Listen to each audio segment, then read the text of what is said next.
Hello, everyone, and welcome to another Homeland Security Today interview. Today, we're very excited to talk a little bit about biodefense. And as many of you know, the annual State of Biodefense Address was um, conveyed by Dr. Asha George, and she outlined a pretty stark and urgent picture of America's biodefense landscape. So, amid global threats, fractured federal response, destabilizing impact of deep budget cuts, and frankly, the burgeoning threats and actors across the globe, we're really being warned that we need to take heed and pay special attention to what's happening in biodefense. So we're very honored today to welcome Dr. Asha George, Executive Director of the Bipartisan Commission on Biodefense. And I think you all know her because she has talked to us before. But Asha, great to see you. Great to see you too. Thank you. Thank you for joining us. You are a busy lady. There's always so much going on. So I really appreciate you taking the time to talk with us. And I guess we'll dive right in with how the US is being outpaced by China in biotechnology investment. So, what are the most immediate implications for this gap for US national security? Yeah, so I would want to remind you and the audience that China, it's not like some big secret. China has been investing tens of billions of dollars into their bioeconomy. They made this decision a few years ago, and the 20 billion or so that we know about is what they announced to the press, to the worldwide press. So we just assume that there's a whole lot more being invested in addition to that 20 billion. And that 20 billion was, I think, over 5 years. And they're still ramping up and continuing. It has huge implications for national security. They are investing in technologies, dual use technologies. Christina, you and I have talked about these before, that could be used, for good and for evil in terms of weaponry, etc. But also, when we talk about biotech, it's not definitely not just about not biology, not just organisms. It's also about non-biological stuff that's, coming together. So the notion of the super soldier, the modified soldier or modified human beings, they're pushing way ahead with all of that. Not to mention the other applications of biotech. We use biotech for all different things, not just health and wellness. So look, they're investing in their space program as well. And we had a Well, and meeting quantum recently. technology and Quantum, yeah, all of it, all yep, of it. And all of it. while the United States seems to be backing away from its science investments overall, China's got no problem with that. They're moving forward and investing themselves. So I think the last time you and I talked about China, I said I was concerned that we were about to be lapped by China because they're making all these investments while the United States was using a different model, which is let the scientific community and industry just sort of, you Figure. know, do it on their own.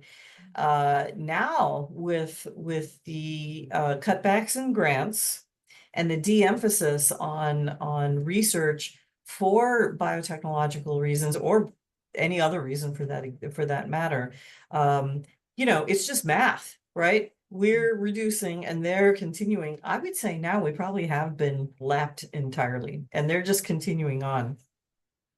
It's not good. It's not good for national security in any way, not in any aspect of it. Absolutely not. Absolutely not. And I don't know if the AI will be the great savior, but they're working on that too. So it's a competition in all areas. Yep. It's what is that movie? Everything, everywhere, all at once. Yes. Kind of, kind of that. Yeah. So one of the things, of course, that you talk about that multiple countries can possess or be pursuing biological weapons. Kind of what's that current state? Because, there are a lot of other countries outside of China, like India, all kinds of countries that have a lot of resources, putting them in different places. What do you think about the state of our collaboration and implications for security in that area? And certainly, are we helping to curb that in any way? Yeah, so collaboration, it's always been a challenge. It's always a challenge for any country, to be honest, during any administration for us. We want to collaborate. We want to do our multilateral and bilateral exchanges of information. At the same time, we worry about our competitiveness. You can't just give it all away, no matter how much everybody says, we'll work on things together. So there's always been, a balance that's difficult to strike. In today's environment, I think no matter what the United States might be putting forward or how we feel about things, other countries are not wanting to work with us right now. First of all, we've got a lot of chaos going on.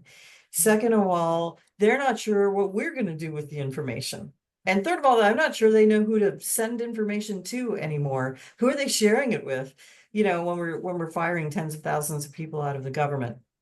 So, when you ask about other countries and what's happening with them and where we're concerned, we do have the State Department's annual compliance and verification report that they put out, where they're saying again that Russia and North Korea have active offensive biological weapons programs, and that Iran and China seem to be having more and more stuff going on.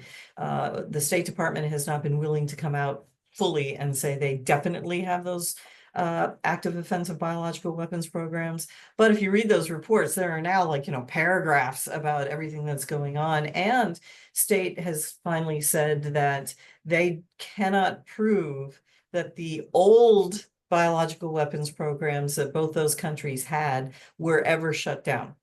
Yeah. So I think in the next year or two, we're going to see the State Department finally come out in this unclassified report and say they have these programs. But when you have any kind of weapons program in any country, surrounding countries know about it. They find out about it either through intelligence or just sort of open source. North Korea is pretty proud of their biological weapons program, as is Russia. They're not, keeping quiet about it. So those other countries then respond. They start to lean forward and think, okay, well, now what are we going to do? Sometimes a country will say, okay, well, then we need to develop countermeasures, counter weapons. Other times they won't say that. They'll say, no, now instead we need to engage in our mutually assured destruction activity, and we're going to develop our own too. If you use it, so will we. And then we have a third issue, and that is the whole notion of asymmetric warfare. A country may not be able to develop nuclear weapons, for example, but they can develop bio. Mhm. And North Korea, for example, has come out and said one of the reasons it wants biological weapons is because of that asymmetric advantage that biological weapons can afford them. They can't use a nuclear, but they can use bio. And I'll just add one other thing here, with the bombing of Iraq. If we suspect that they have an active offensive biological weapons program or capabilities that could be turned to produce biological weapons, I don't know that our bombing took all of that into consideration. And bombing laboratories and facilities without really understanding what's in them, what's being produced by them, and so forth, is a mistake.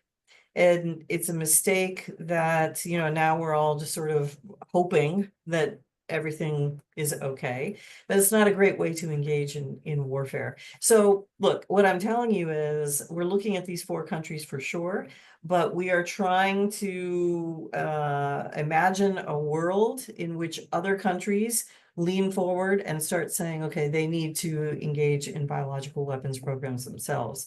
Now, look, the other question you asked was about counterproliferation or non-proliferation. And look, our programs in that way have been cut back by the administration. But I don't know, to be honest with you, I don't know that they were ever as robust as they needed to be with regard to biological weapons proliferation. Partly it's because back in 1976, when President Nixon, cut off our offensive biological weapons program, he shut that down. We had a belief that, well, gee, if the United States shuts it down, well, then everybody will shut it down. And we have all kinds of proof that that didn't happen. So,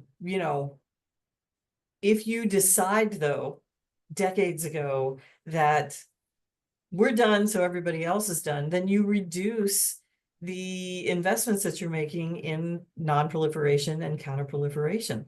Those programs still do exist, but they need to be beefed up quite a lot, especially circling back to your question about China. With those kinds of investments by that country and others, we need those programs back, and they need to be bigger than ever.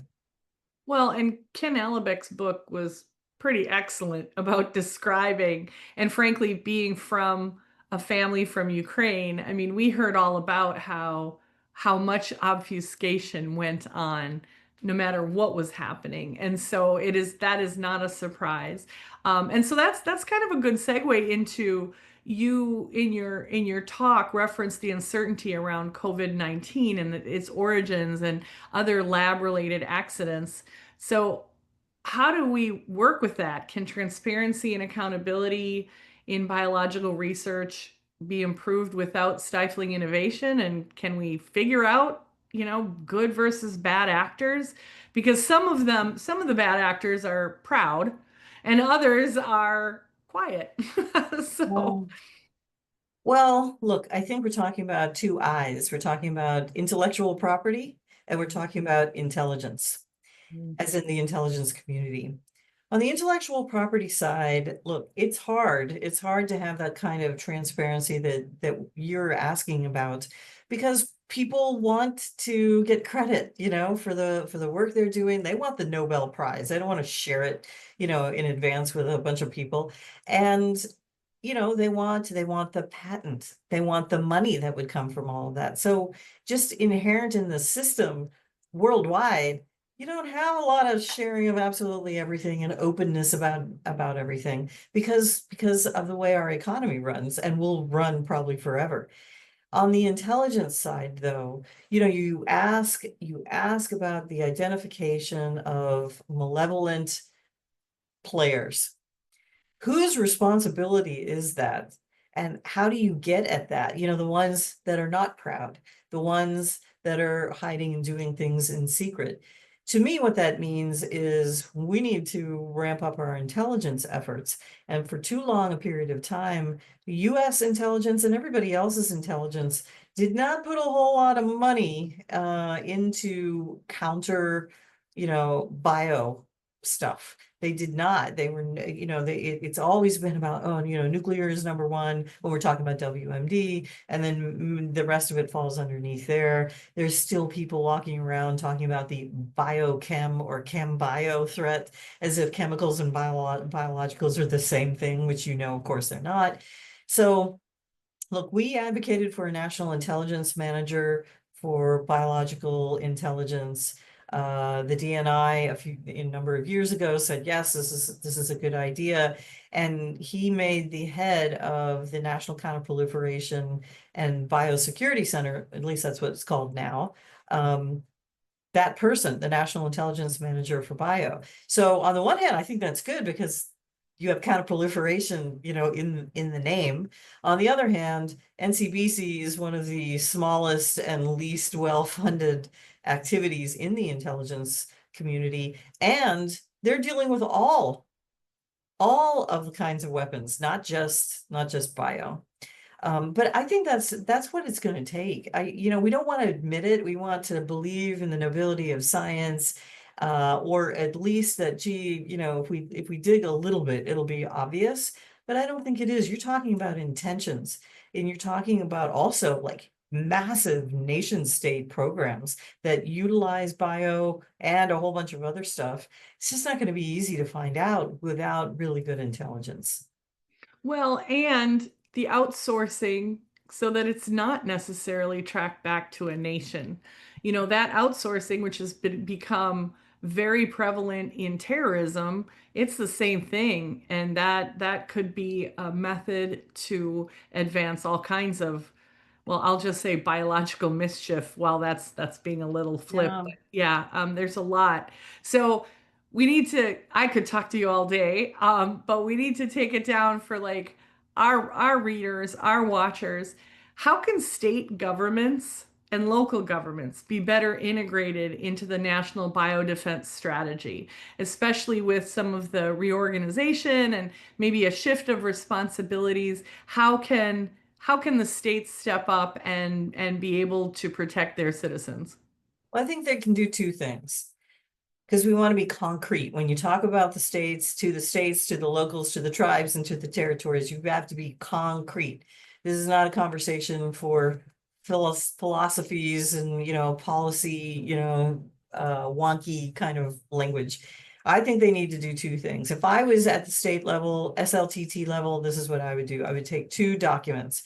I would take the National Biodefense Strategy, which is about national stuff, obviously not all the way down to the state, local, tribal, or territorial level. But I would take that document and I would take the commission's national blueprint for biodefense. I would take those two documents and I would read them.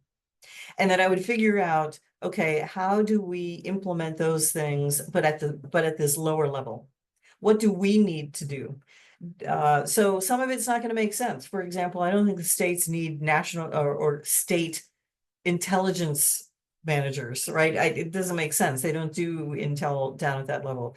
But they probably need somebody who should be able to get that information from the intelligence community. Someone, for example, in the governor's Homeland Security office, whoever has a clearance, somebody needs to get a hold of that. But I think they need to do that and figure out how to operationalize the National Biodefense Strategy, and our stuff. Now we have way more recommendations that have to do with SLTT anyway, so it shouldn't be quite so hard.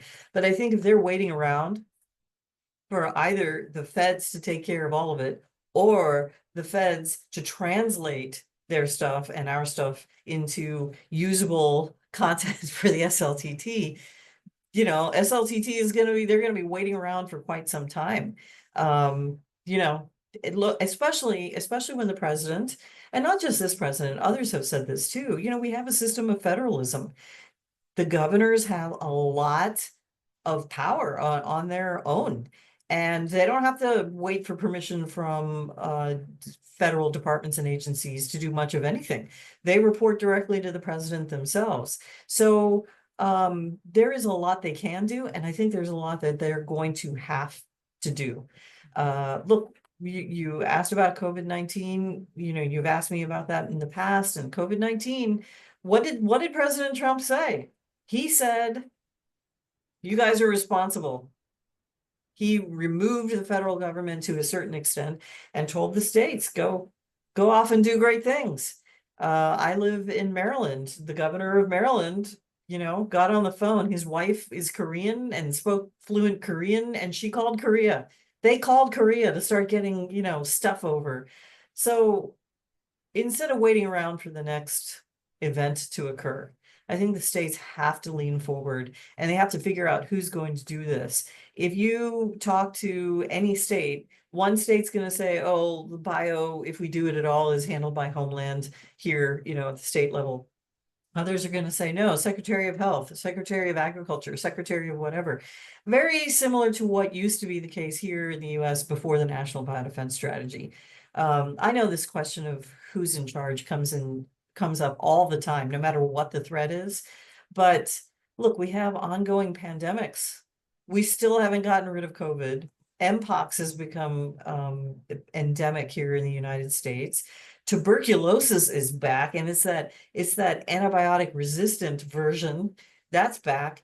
We need the states, the governors they just have to. They're going to have to step up. So are the mayors, all of those leaders, and figure out how they're going to develop their own strategies and implement them at their level with whatever they've got. I get they don't, they've gotten their cuts too, but they're going to have to. Yeah, well, we will absolutely follow up with you and perhaps even develop some training on how they would do that because There's a lot coming at them, and we can't thank you enough for your work on behalf of all of us. We've had the pleasure of sitting with Dr. Asha George. She's the executive director of the Bipartisan Commission on Biodefense. And as always, Asha, it's great to talk with you, and it's terrifying to talk with you. So I will continue to do so, but Okay. we will connoiter after this and develop some plans to help get more information to the states and the governors, and try and help however we can to make sure we know how to defend our citizens.